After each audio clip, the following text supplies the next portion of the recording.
Okay.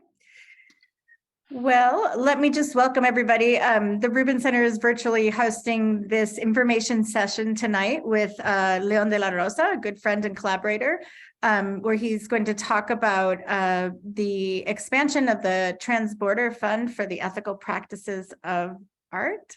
I probably didn't say that in the right order. So yeah.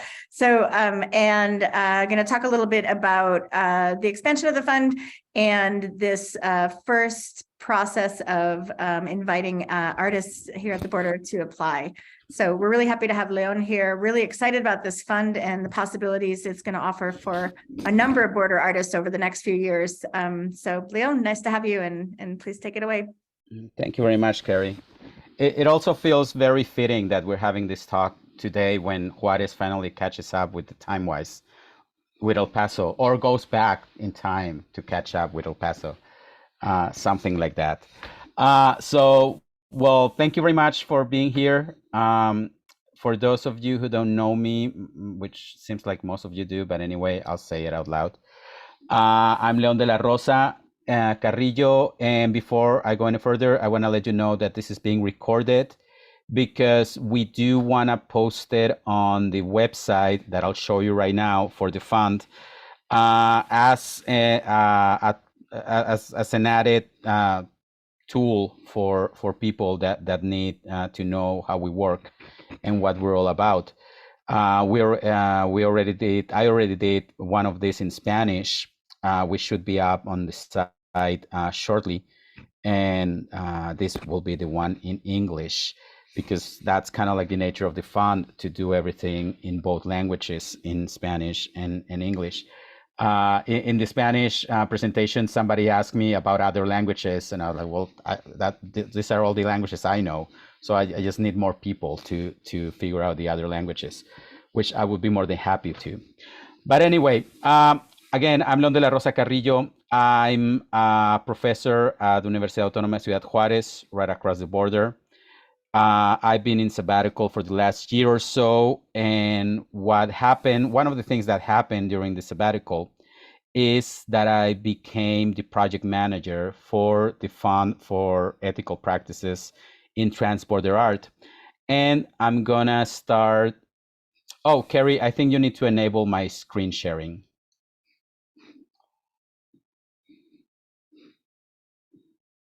Okay, you should be able to do that now. Sorry, not to do that. There you go, yeah.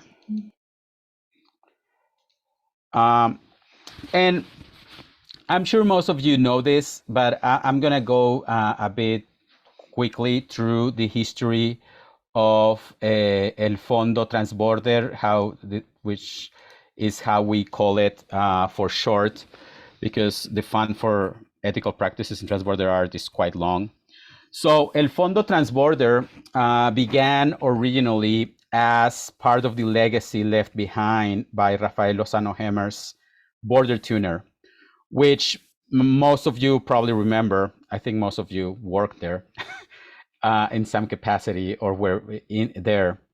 And so during the Border Tuner installation and the Border Tuner conversations, Rafael Lozano Hemmer, the artist behind Border Tuner, was asked by Janet Terrazas Islas, a local artist and activist here in Juárez, about what was his plans of leaving something behind for artists and for the local community.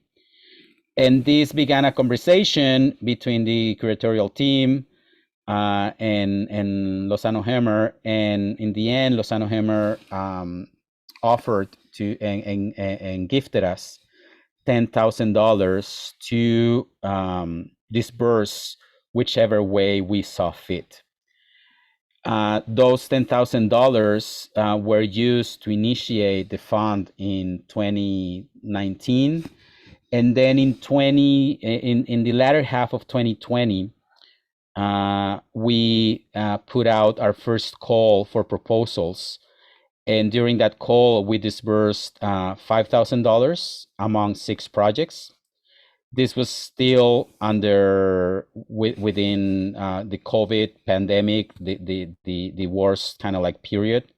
So we were very much aware that the money we were disbursing to among artists was besides supporting their work, it was just supporting their life, their livelihood, because artists were not being able to make any money during those months.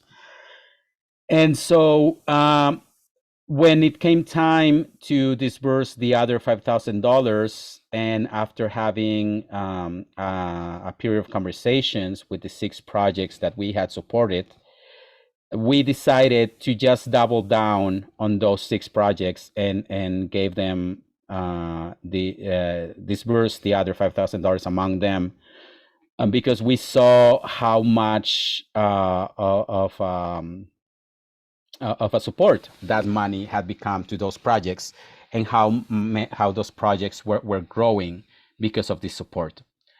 And at the end, and so this happened in the first half of 2021, when we finished disbursing those first $10,000. And then we just said, well, wasn't that fun? And pretty much left it at that. We commissioned some videos for each one of the projects, and we did a show at the Rubin Center with those videos. Well, those videos drew the attention of the Mellon Foundation, who at the beginning of this year contacted us to support us significantly with enough money to secure our job for the next until June of 2024, so for 2 years. And this is what that's when I became the project manager for the fund. And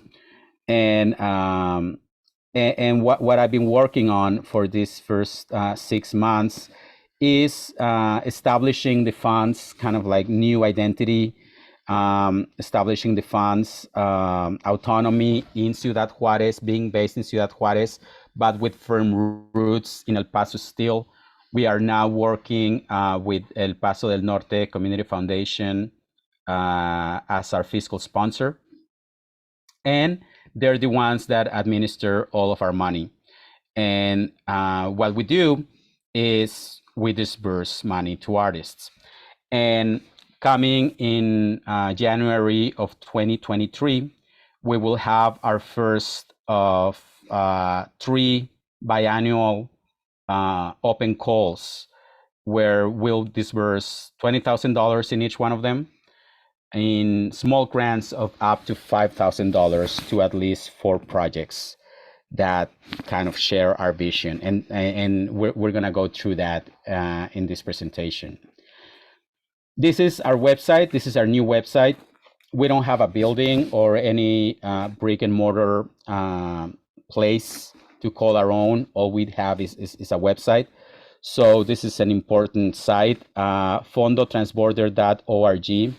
If you're interested in this, I recommend that you bookmark. If you have bookmarked the previous website, please notice that we have a new address.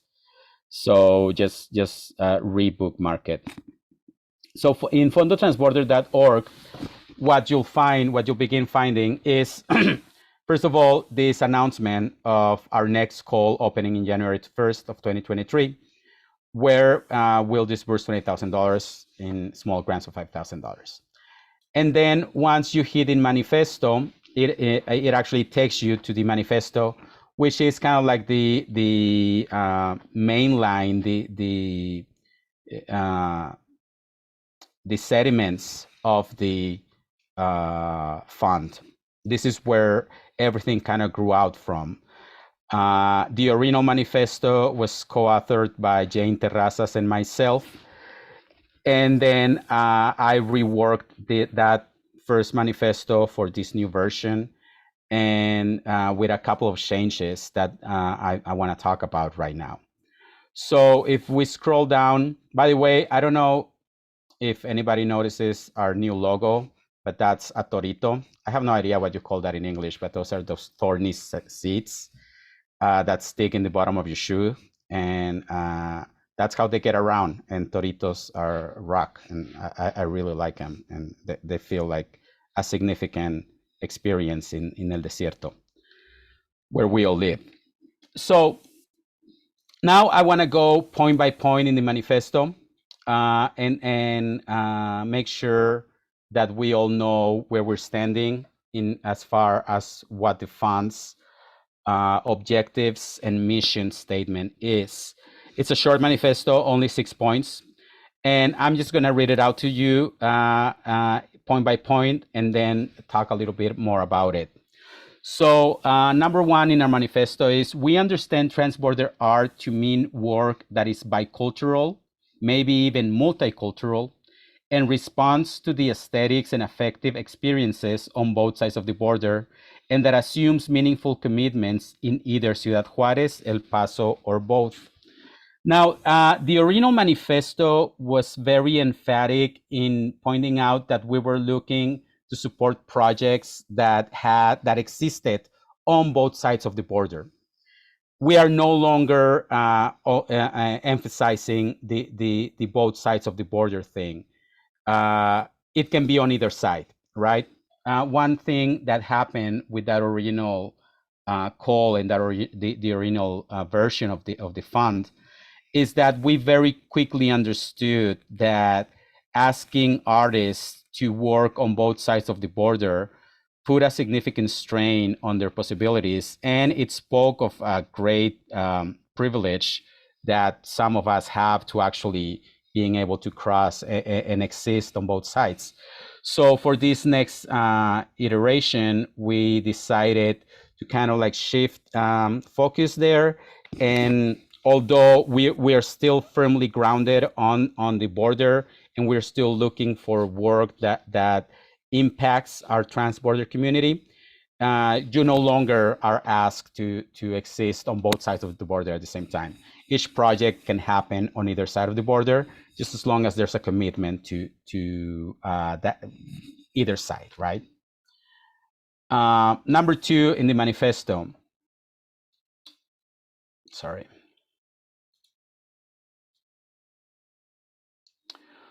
With the fund, we aim to support art and cultural projects that take the form of social practice from their inception and manage to yield tangible, concrete, and quantifiable benefits to specific and clearly identified segments of the community on either side of the border. So although there's obviously a great significance for artists to spend time in the studio and in the workshop perfecting their technique, whether that be in painting or in video or in writing. We're not necessarily interested in those propositions. We're not necessarily interested in those projects per se. We are looking for projects whose main field of action and whose main field of work is the community.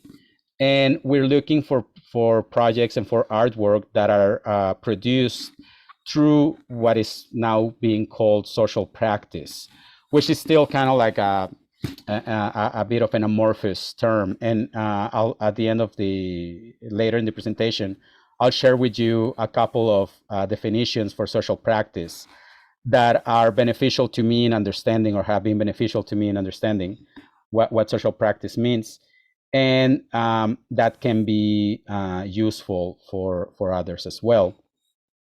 And so we are not necessarily looking to support a series of self-portraits that an artist will create of themselves, you know, valga la redundancia.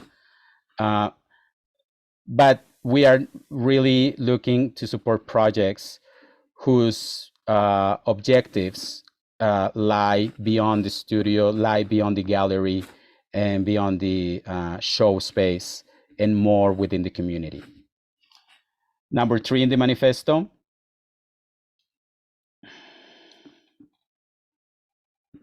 We are especially interested in supporting artists and collectives throughout their production process, not only financially, but also through mentorship, advising, conversations, and studio visits.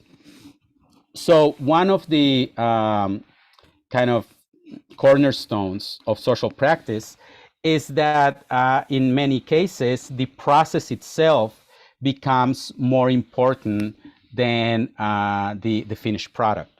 And so we are trying to support artists whose process uh,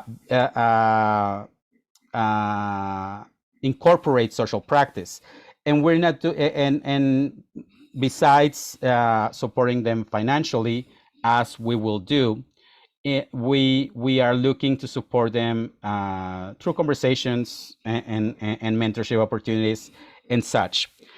One of the things, and this might not be too meaningful in the United States, but in Mexico, every time that an artist gets a grant, they are expected to provide proof of expenditures, pretty much of in every cent that they were given. And one thing that that we were very sure of when we created the fund is that we didn't want to work that way with artists, but we wanted to trust that the artists were gonna make use of the money the best way that they could. And so instead of asking them to provide proof of expenditures, what we're doing is we're asking them to give us a commitment for 6 months to simply remain in touch. Remain in touch either through conversations, through panels, and stuff like that, and let us know how the money that we're sharing with them, how the support that we're providing is actually helping them advance their projects. Another part of this commitment and a benefit of the commitment is that as part of the fund, artists will also have the visit of mentors with from either Mexico City, the United States, different places in the United States, different places in Mexico, that have already work in social practice, and who can provide mentorship in terms of questions, in terms of studio visits, and in terms of just a conversation to be had with the artists themselves. So that's how we're trying to work with our cohort of grantees each semester for 6 months. Number 4,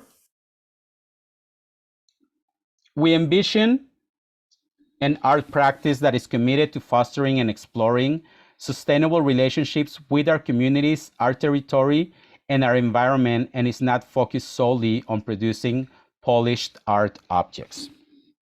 Again, we are not necessarily interested in supporting the work of objects that go and become part of exhibitions elsewhere, as much as we're interested in supporting projects whose process impacts the community where they happen. How can that impact be quantified or tangible? There's plenty of ways, and it's really up to the artist's own practice. But so a lot of times these impacts in the community take the form, for example, of workshops, right? But sometimes they can take the form of community-led murals, community-led exhibitions, maybe even, for example, one of the projects that we supported last time around had to do with spoken word workshops, but very much focused on using spoken word as a tool of self-identification and self-representation. And so those are tangible benefits as far as we're concerned. And as long as you are able to make an argument for how those benefits can be quantified and can be obtained through your work and through the process that you're proposing to follow through, there's of course you can be eligible for this support. Number 5,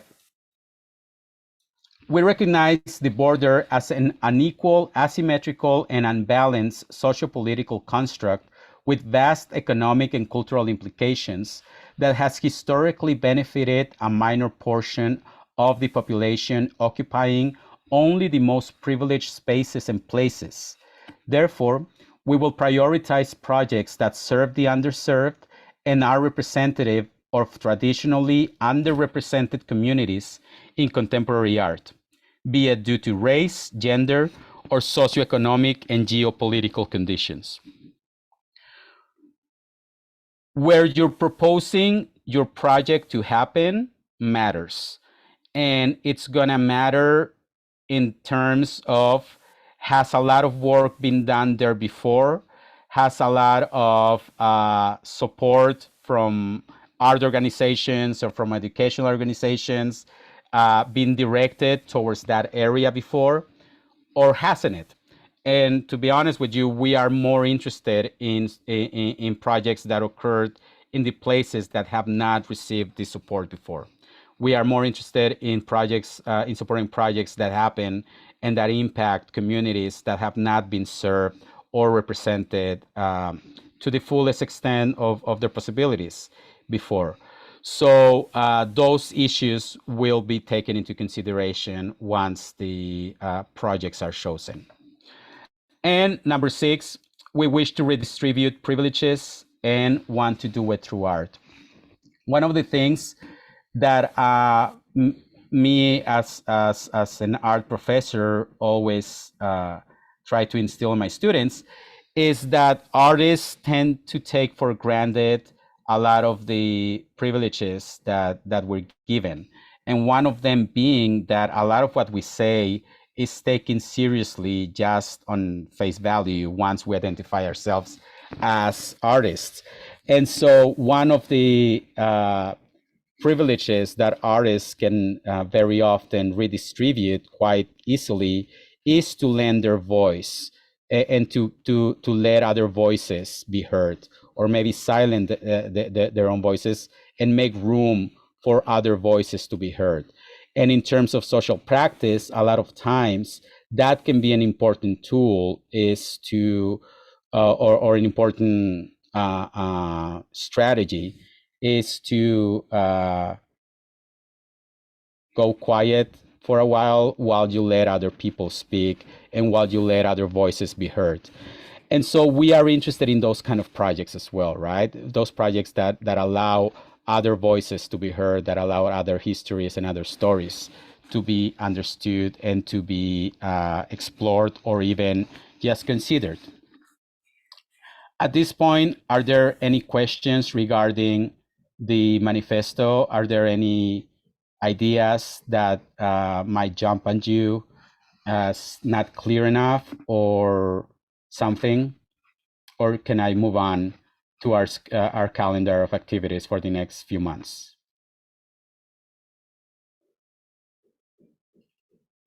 Okay, I think we're good. So over here, if you go into calendar or calendario, if you notice, everything is kind of like in both languages. You can see that we already have the next 18 months planned out for the fund, beginning in January of 2023, where the first open call will open on January 1st.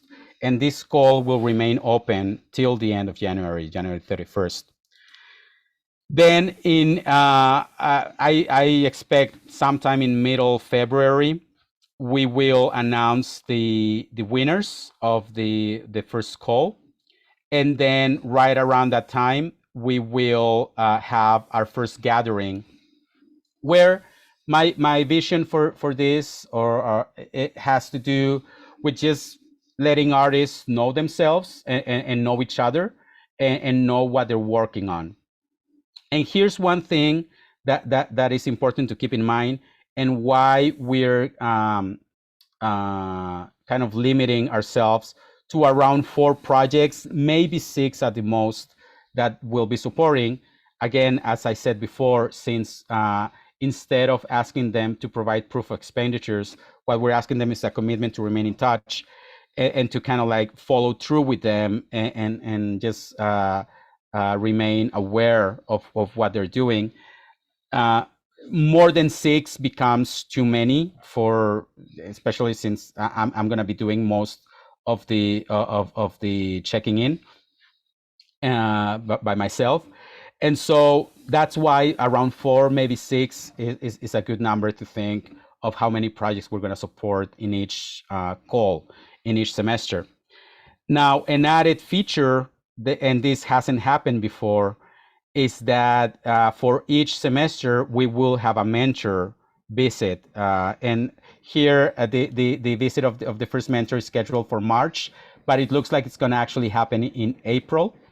And the artist that we're talking to for coming in as the first mentor, she's almost locked up, but we still don't have the final contract signed. So as soon as we do that, we'll announce her. But I'm very excited to have her come in April and visit with us. One of the reasons that she couldn't do in March is because she works a lot with feminist groups and collectives. And if you know anything about feminism, March is a heavy month to work in feminism. Then in May, we're looking to have our second gathering and just talk about how everybody's doing in their work and see what progress they've been able to obtain. And then in June, we will commission the production of short videos documenting each one of the projects. Here, it's important to note that we are not expecting for these projects to be done by June. We're just expecting them to have advanced somehow. And we just want to document how the grant from the fund actually aided in the advancement of the projects. We understand that the nature of social practice projects is one that can take sometimes years to actually get anywhere, somewhat close to final. And so we're not looking for finality here. We're just looking for advancement and see how everybody's doing. And the other reason for the commission of the short videos is that if you go here into archive, and we'll do right now after I finish with the calendar, we're looking to build up an archive of social practice in the border and how social practice can actually be a good tool for art to engage community and to engage such a community as our transborder community on both sides of the border. And so right now in this archive, we only have 6 videos from the previous call. In my head, and if we go forward 15 years, and if we are able to support 8 projects by an average of 8 projects each year, then you can tell how that archive can grow and can become a powerful database for research and for work around the border and around art in the border. So those videos become an essential tool for that, to leave an archive behind. Then those videos will be shown in an exhibition on both sides of the border, ideally, come July of 2023, just as the second call for proposals opens up in that same month. And so that way, that exhibition can become in itself a promotional opportunity for the new call and to maybe attract new artists and new projects that would wanna compete for the funds.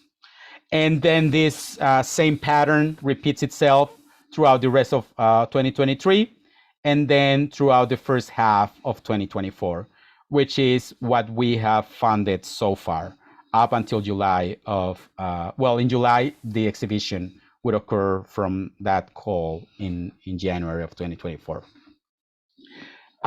It was also important for us to have this calendar kind of set up ahead of time, because as an artist myself, who very often runs into the perfect call, like the last day before it closes, or maybe one day after it's closed, it's always nice to know that there's a new call kind of like around the corner, and that we can already plan for it if need be. This is also important for those projects that do not make it through on the first call. Maybe this way they already have something to shoot for, just 6 months down the line, and it just makes kind of like the work easier, I find, and less stressful for artists looking for funding. Are there any questions about the calendar and how that's working? So the deadline for each of the calls is at the end of the month, it's up there? Yes, exactly.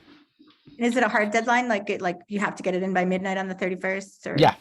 Yeah, it will be a hard deadline by the end of the month, either end of January or end of July or end of January 2024. Are there any other questions regarding calendar?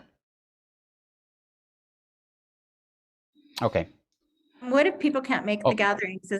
Are you choosing dates? I mean, like, if you have some people that work during the week or some people that work on the weekends, or how does that work? Those gatherings will be scheduled around people's calendars as much as we can. And if somebody just can definitely not make it to one of the gatherings, that's okay. I mean, there's plenty of other ways to keep in touch besides seeing each other in one single call. I would rather be able to schedule one call and just kind of, it will be most likely online, because we're if it happens anything like last year, there will be people on either side of the border, and just kind of like getting them all together at the same time might be might be difficult. But we will work around people's schedules as much as possible. And if that still doesn't, it's not enough, then we can talk about other ways of staying in touch. I feel very strongly about the notion of creating some sense of community among the cohorts, the cohort of the grantees. And so that's why I would push as much as I could for at least a couple of meetings where they could at least know each other and know their work and how they're doing with each other. Does that make sense? Yes, very much. Thanks. Thank you. I have a question. Sure. Yeah, regarding the mentor's visit. Yeah. For example, 2023. Well, you said that probably it's in April, right? Yeah. So this is the mentor's visit, but you mentioned that something like coaching. So this is going to be like an ongoing activity with you, or is this something that doesn't happen during those 6 months? Well, I'm going to be the one that's going to be in touch with the artists myself. The mentors will, or the one mentor per cohort will come and visit for a week. And that's their commitment will be for 1 week. My commitment is for the full 6 months. And I'm sorry, but I don't know who asked the question. Was it Andres? Yes. Yeah. Okay. Okay. Because it didn't light up. And so during those 6 months, I will very much remain available to answer any questions or give any ideas or put you in touch with other people that might be of more help than myself, as long as those other people are willing to engage, right? Yeah, the commitment is 2 ways for sure. For during those 6 months, I'm in touch, I'm available, and just like I ask the grantees to remain available during those 6 months. Does that make sense? Okay, yeah. So this is more like a on-demand help or coaching, I would say. Is that correct? I Yeah, mean, it's not yeah. like a schedule, like every 15 days we have to meet, the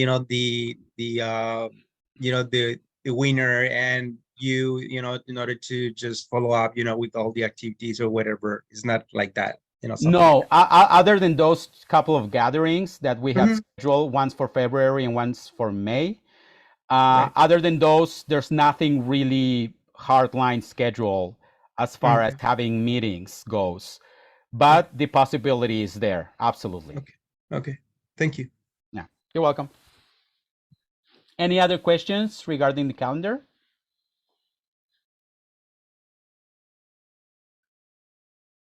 Okay, so now we can go into archive. And here in the archive, as I said before, you'll find the projects that we supported in the 2020-2021 period. And these are 6 projects that are quite beautiful, and we're all very proud of having supported them. And one of them is Bright Lights by Jorge Scobel and Paco Burrola. They created video profiles of LGBTQ community members in all of Chihuahua, but they started in Juarez.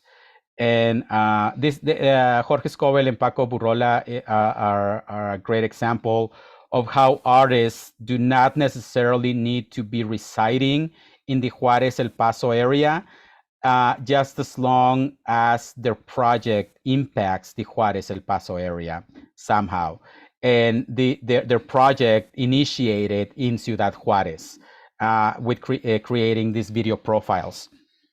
And so I encourage you to go through these videos and just become acquainted with the type of projects that we supported before. These are not the only projects that we'll support, but they will give you an idea of what we're kind of like shooting and looking for.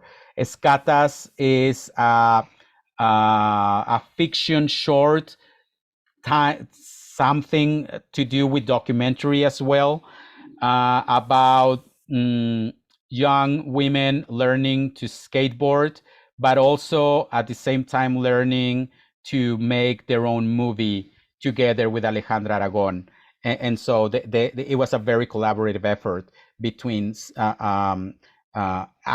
actors and subject matters and creator at the kind of a very horizontal way. El Regreso Responsable, The Responsible Return, was a project by Nomada Lab about um, engaging different neighborhoods in different areas of Ciudad Juarez. The Responsible Return it was in reference to life after COVID and what a firm of designers and architects could do to better engage or to better face life after COVID in a responsible manner. Cicatrix Sonata was a multimedia performance by Lengua Rota that dealt in a poetic manner with the idea of the border as a scar, as a cicatriz, which is kind of like a recurring notion in La Frontera. Cubo de Resonancia was the project that I talked to you a little bit about, the spoken word workshops. And this was an interesting case as well. And I always like to mention it because at the beginning of the project, an essential part of the project or the proposal was Manuel Herrera wanted to create a physical cube, a physical resonance cube, where people would enter and learn about spoken word and perform spoken word to each other. And that sounded great, but then COVID hit, and that cube with 2 people talking to each other became essentially a gas chamber, right? And a place, an ideal place to get sick of COVID. And so that project had to change. And I always mention this because the fund, we understand that projects change and that circumstances change, and that we need to be cognizant of those possibilities and to be cognizant of how conditions dictate the outcome. Geotestimoniales, geotestimonials, were a series of workshops, of storytelling workshops directed towards women in Juárez. And then the artists, Griselda Muñoz and Silvia Fernandez, are creating an interactive map with those stories in different places of Ciudad Juárez. And finally, each call will have a different committee, a different selection committee. The inaugural committee was Carrie Doyle, who's present here, Jane Terrazas, who was one of the creators of the fund, and myself. This time, since I'm doing the coordinating or the managing for the fund, I will no longer be part of the committee. But the way that we have created or the idea behind the next committees, the next selection committees, is that there will always be one person from the art world, either a curator, a professional artist, a professional art educator, one person from one winner from a previous call. So in the first committee for 2023, Carrie Doyle will play the part of the art professional, because she is, and then the previous grant winner will be Manuel Herrera, who has agreed to be part of the selection committee. And then the third member of the selection committee will be a person from the activist, socio-political activist world that don't necessarily have anything to do with the art world themselves. And this is important because we want to create an environment where artists are not necessarily just talking amongst themselves.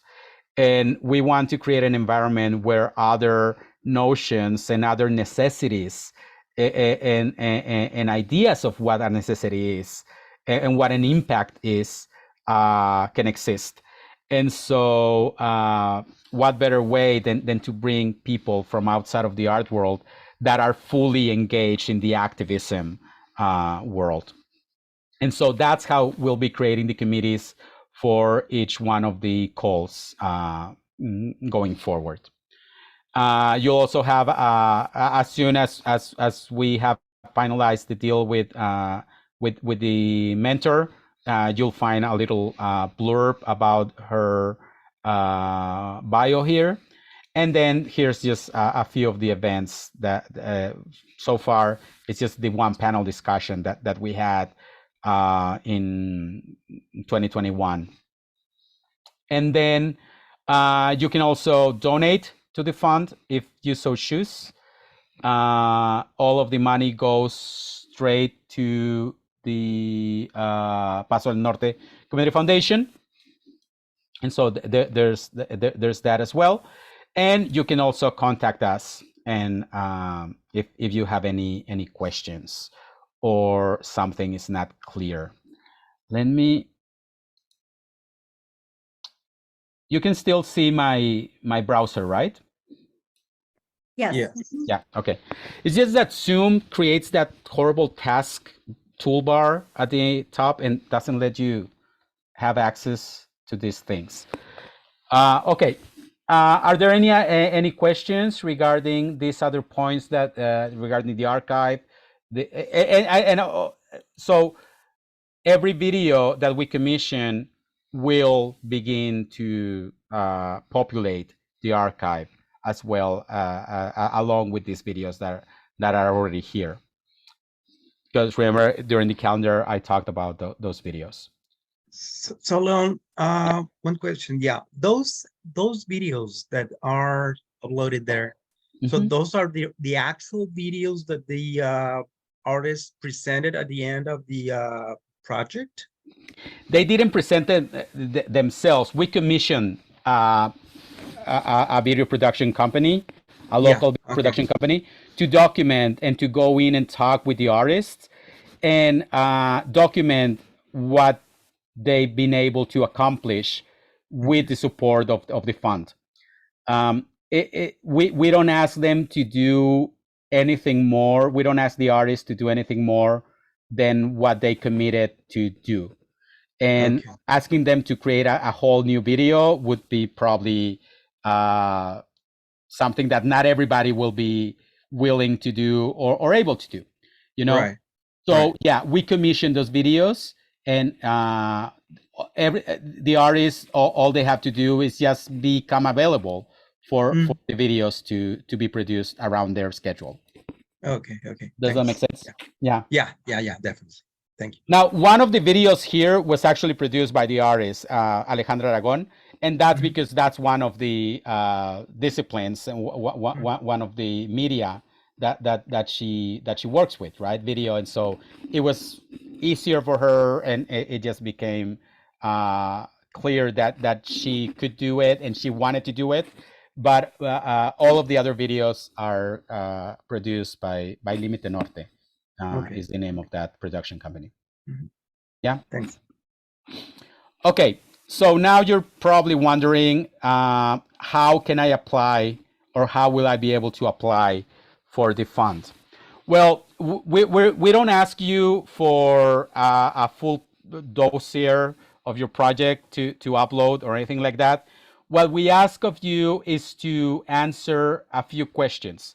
Now, I gotta make a note here and be clear that these were the questions that we asked last year. And so the questions that we'll ask in January will necessarily be a bit different. But I wanted to give you a sense of what kind of questions we'll be asking for you to apply for the fund. And so, of course, and this was our old website, which was just a WordPress that I kind of kept up on my free time, and it shows because I'm not a web designer. But so the questions go from the very specific and just generic ones, name, email, to the more kind of like questions, more engaging questions, more apropos questions, like how does your project respond to border life at this moment? This might change to something because the how does your project respond to border life at this moment had more to do with this notion of transborder and how we wanted this artwork to exist on both sides of the border, and which we're no longer emphasizing at this point. So this question will probably be more something along the lines of how does your project respond to the necessities of the community that you're trying to impact at this moment, or what are the specific necessities or specific circumstances that the community you're working with that you can speak of. So that question will probably be changed to something along those lines. Then we ask you to identify the border population that you're aiming to impact. This is important because the more concretely and the more precisely you're able to identify the community, the more an idea it gives us of your work within the community, and that you're not just kind of like helicoptering in and not really there, you know. We ask you to go through some of the tangible and quantifiable benefits that you are expecting to come out of your project. And so these are the kind of questions that you can expect to encounter. None of this will be there because these all have to do with, again, with the transborder issue. The meaning of the border is probably not that important in terms of the social practice, unless we want to talk about the border itself as a site for social practice, right? And so what I'm trying to get at here is that the questions will give you ample opportunity to explain and to let us know what type of project you're trying to develop and what is the community, what is the segment of the transborder community that you're looking to impact with this project. We also ask for you to disclose whether or not you have received grants for this project. And here's a thing where everything else being equal, we are probably gonna choose to support projects that do not have other support. You know, going back to the manifesto and how we're looking to serve the underserved and represent the underrepresented, or help represent the underrepresented. This is one point of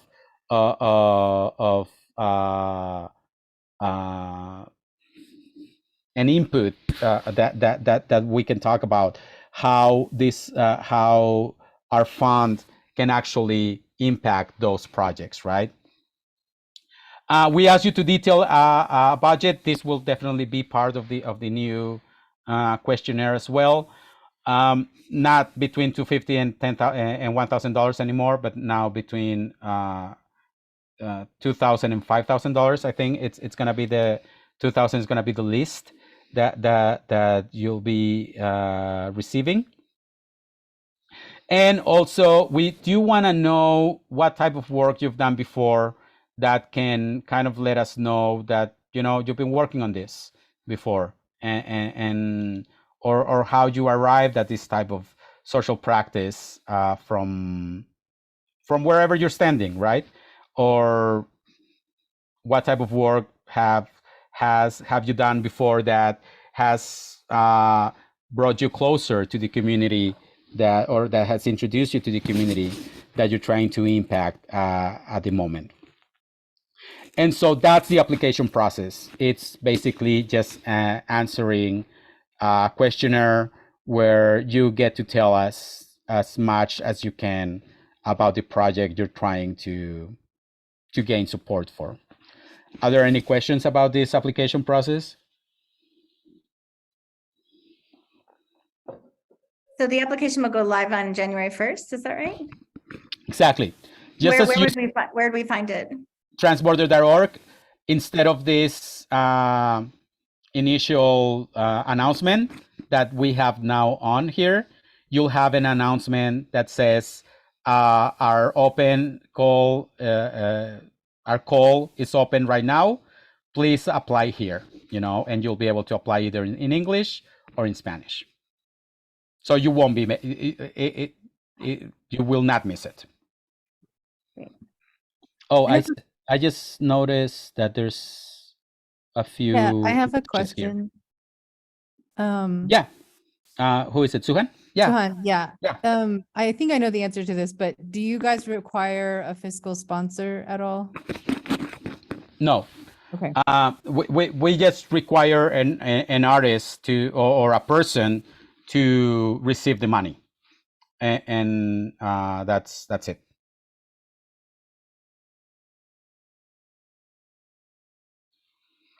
Are there any other questions?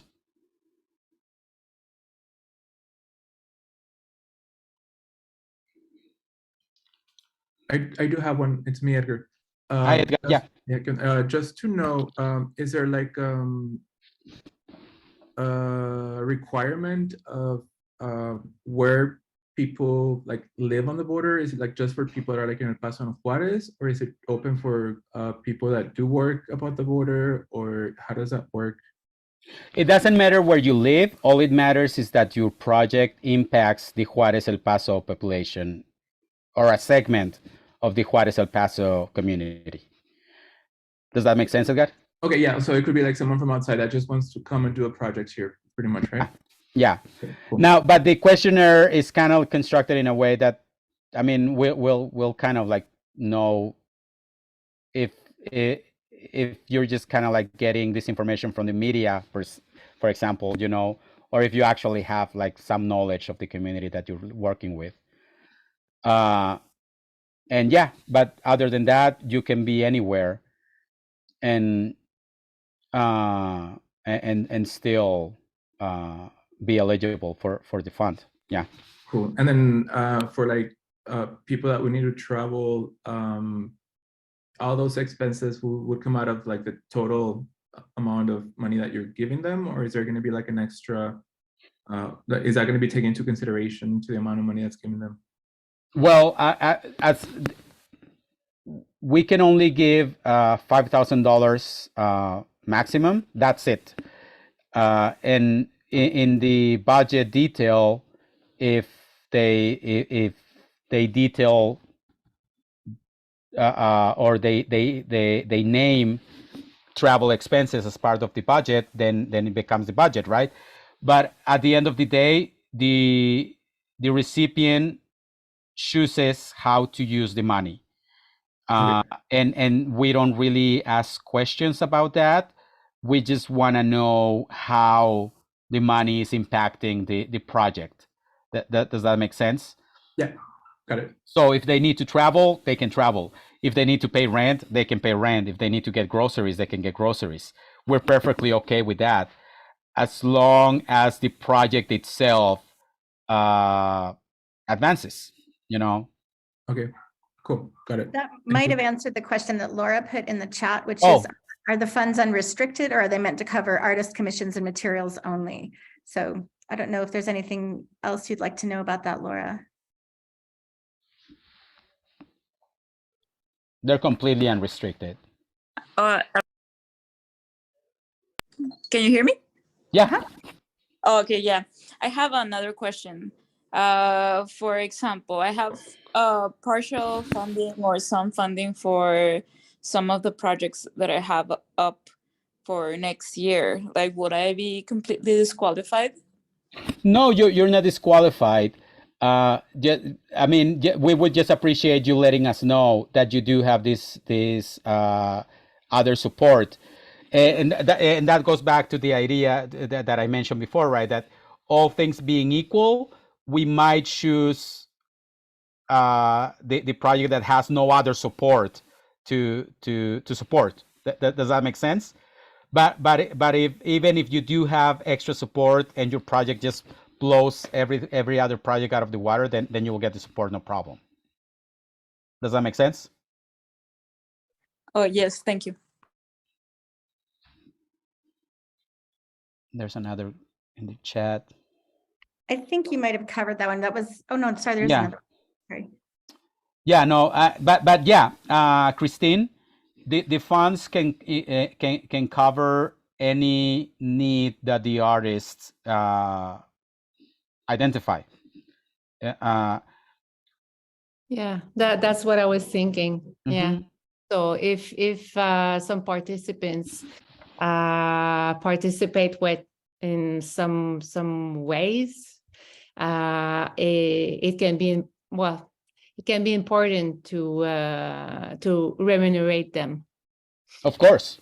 Yeah. Of As course. motivation also, but also for the necessities. Yeah, again, artists become the sole deciders of how they choose to use the money that the fund gives them. We work on a system of trust here. Yeah, Thank you. you're welcome. Suhan? Yes, sorry if you already said this, but looking at the timeline, it says like documentation, it has certain months for documentation. So does that mean the project needs to be completed by those dates? No? Okay. No, we just want to document. So I'm just showing the calendar that in the fifth month, I'm sorry, in the sixth month of each call, there's a documentation, right? We just want to know where they're at the moment, and how the fund helped getting them there. And again, the main one of the main objectives of this documentation is to begin populating this archive of social practice art in the border that myself as an academic, as kind of like an education nerd and a border nerd, it just feels very meaningful to begin creating this archive of social practice art in the border. And that's kind of like the idea behind the documentation. Does that make sense, Suhan? Yeah. Yes, thank you. You're welcome.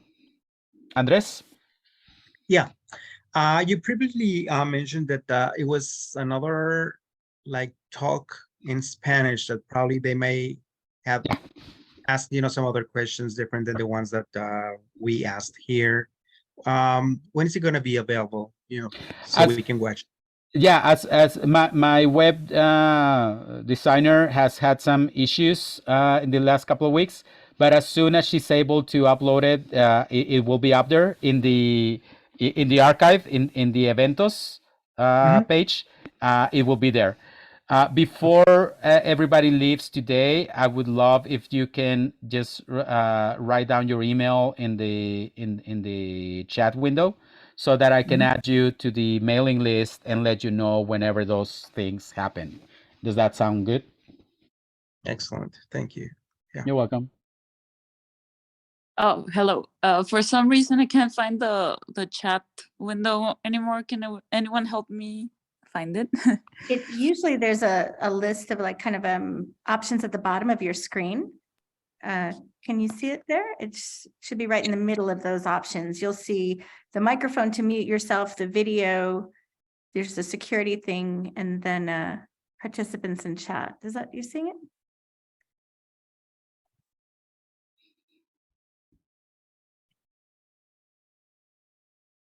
Did you find it? Who asked the question? This is Laura. Oh, yes, Laura. I found it, but for some reason it's not letting me send a message. Let me try again. Okay.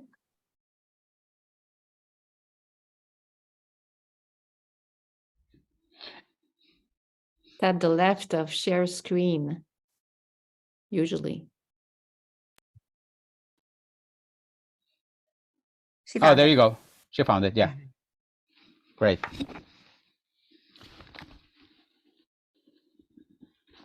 Are there any other questions before moving on?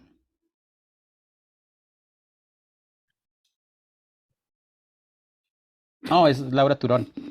I hadn't recognized your voice, Laura.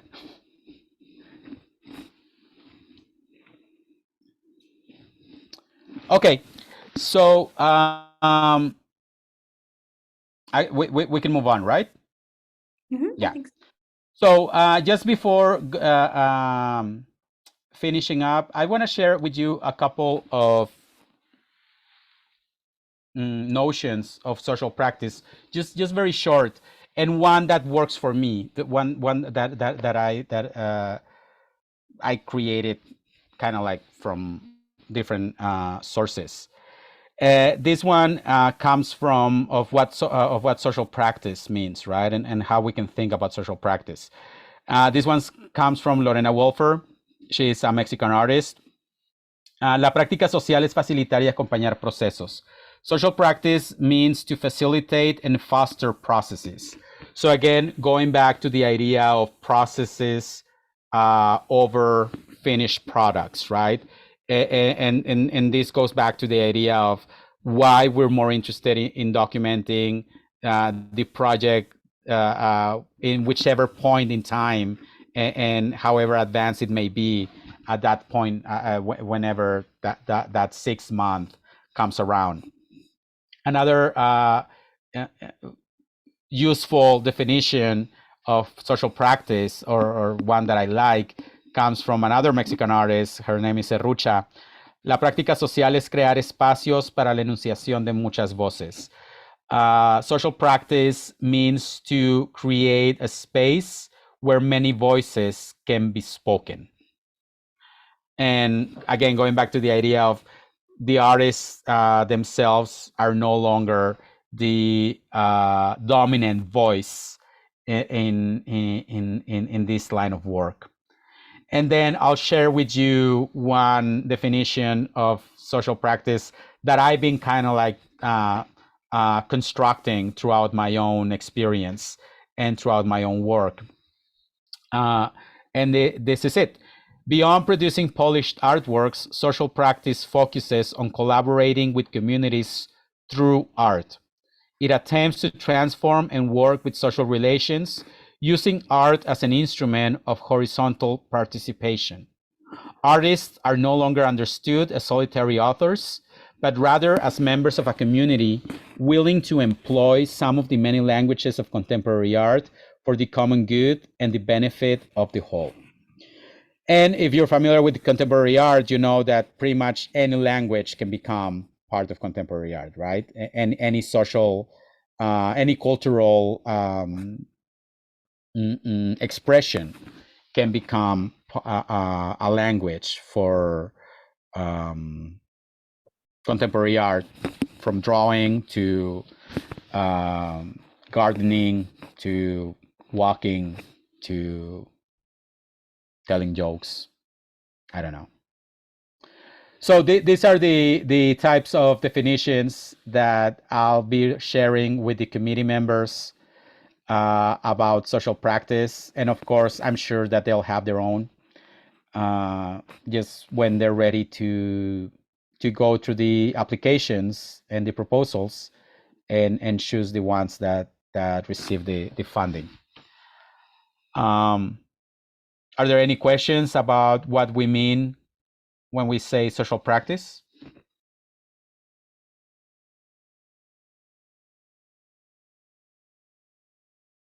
I'll take that as a no. So I'm going to stop sharing. Is that okay? Or Yeah. does anybody? Yeah. Okay. And we're back. So, well, thank you very much for hanging out with us for an hour or so. Is there anything else that you can think of that I might have not covered?